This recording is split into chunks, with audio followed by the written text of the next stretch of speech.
Fala, pessoal! Ontem o Internacional venceu por 2-1 do Fortaleza, Inter que chegou a 35 pontos em oitavo lugar e o torcedor agora pode estar mais animado com as atuações do Inter. Eu digo isso porque o Internacional ontem venceu o terceiro jogo seguido em casa. Tinha vencido do Juventude, venceu do Cruzeiro e venceu do Fortaleza. O Internacional que começou a voltar a fazer pelo menos 2 gols em uma partida, porque ficou 15, 16 jogos fazendo no máximo um gol por partida. E agora a gente pode dizer que já teve 2 gols contra o Atlético Paranaense, teve 2 gols contra o Juventude, teve 3 gols contra o Juventude fora, teve 2 gols contra o Fortaleza, então está melhorando a produção ofensiva. Internacional que fez o terceiro dos 5 jogos atrasados do primeiro turno. Por enquanto, nesses 3 jogos atrasados, fez 7 pontos. Ganhou do Juventude em casa, empatou do Cruzeiro fora e ganhou do Fortaleza em casa. Ainda faltam jogos contra o Bragantino fora, que esse já tem data marcada para 25 de setembro, e tem contra o Flamengo em casa. Esse não tem data marcada porque o Flamengo está em todas as competições e então não tem data livre. E o Internacional, podemos dizer que tem evolução com o Roger, que começa pegando um trabalho que estava conturbado na reta final e que ele precisou ajustar. E com isso o Inter teve eliminação na Sul-Americana no meio do caminho, teve tropeços no Brasileirão, mas agora a gente começa a ver um Inter com uma ideia de jogo, um Inter que o meio-campista chega na área, um Inter que troca passes, um Inter que faz combinações. Também vemos a questão do paixão, porque o time do Inter muitas vezes cansava no segundo tempo e agora está com mais fôlego com a preparação física do Paixão. E também a chegada do D'Alessandro, porque a diferença do anímico dos jogadores é notável. Dá para ver que os jogadores estão com mais confiança. Aquela conversa que o D'Alessandro tem com os jogadores, ele que por muito tempo já esteve no vestiário do Inter como jogador, conhece a linguagem do goleiro e o Inter está evoluindo. E se a gente pega as estatísticas também, o Inter deu 16 finalizações a 12, 7 na direção do gol contra uma do Fortaleza.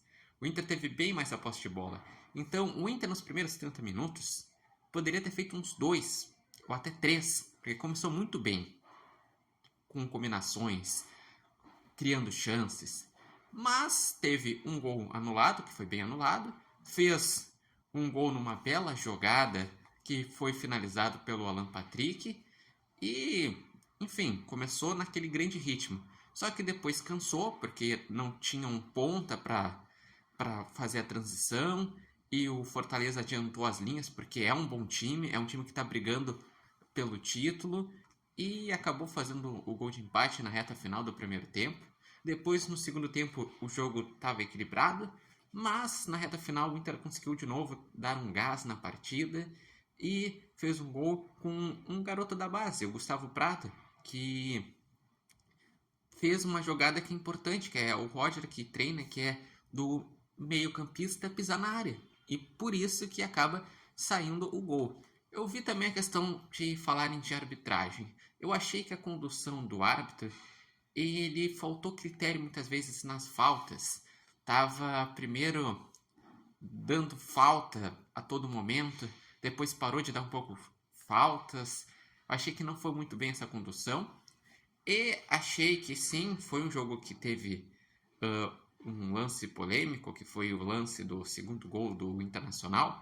Mas eu revi esse lance algumas vezes, até vi também a opinião do comentarista de arbitragem da Globo, o PC de Oliveira, e eu achei que foi uma disputa entre o zagueiro do Intermercado com o jogador do Fortaleza, e o jogador do Fortaleza acaba caindo, mas ele já se recupera, então também ele dá uma vantagem ao lance, e eu não achei que era um lance para falta. Eu achei que realmente foi bem marcado o gol do Internacional. Claro que, dependendo de circunstâncias, pode ser interpretativo, nesse agarra-agarra na área, mas eu vejo que não foi um erro crasso.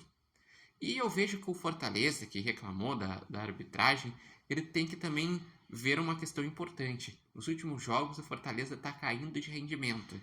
Ele não jogou bem contra o Corinthians, mas conseguiu ganhar.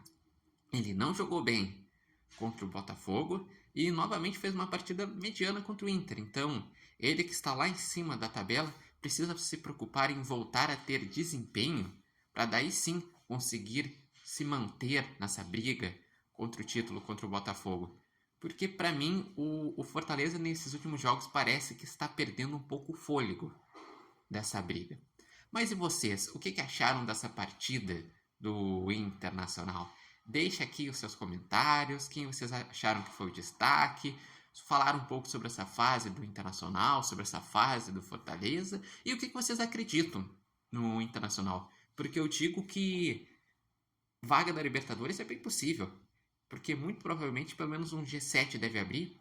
E o Inter no momento é o oitavo, com 35 pontos, e tem 2 jogos a menos. Dependendo dos resultados dos jogos a menos, pode chegar a sétimo ou a pontuação de sexto. Então eu vejo que sim, o Inter está na briga por vaga de Libertadores. Até um G6 dá para alcançar, dependendo da campanha na reta final. Mas então tá, lembrando que esse vídeo tem oferecimento de Nova Marca e Barbearia Independência e vocês podem acompanhar o Repórter Matheus Wolff no TikTok, no Instagram e no canal do YouTube Repórter Matheus Wolff.